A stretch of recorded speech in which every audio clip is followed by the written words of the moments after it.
Pinín es un personaje asturiano de cómic protagonista de las historietas de Telva y Pinón, que es el tío de Pinín. Fue creado por el dibujante Alfonso Iglesias en 1943 como un complemento a las andanzas de Telva y Pinón y de paso ganarse al público infantil.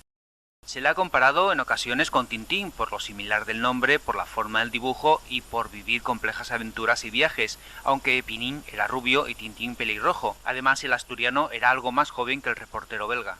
También existían algunas curiosas diferencias, por ejemplo, todos los textos de las aventuras de Pinín están escritos en verso, lo que facilitaba que los niños aprendieran sus andanzas de memoria como si fueran un romance, eso sí, cargado de mucha aventura y sentido del humor.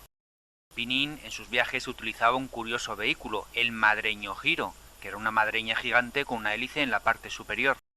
Las aventuras de Pinín tuvieron tanto éxito que marcaron algunos hitos de la historia del cómic en España. Por ejemplo, fue el primer personaje de TVOs del que se realizó una película con personajes reales. Se titulaba Las aventuras de Pinín y sus amigos, filmada en 1979. Sus historias también llegaron al teatro y a la narrativa, por ejemplo, en la obra El Asturcón y Pinín.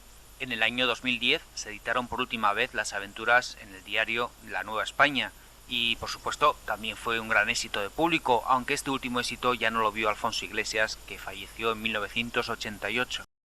El madriño giro, como es lógico al ser un medio de transporte aéreo, está aparcado desde hace años en el aeropuerto de Asturias, quién sabe si esperando a que su dueño vuelva para vivir nuevas aventuras.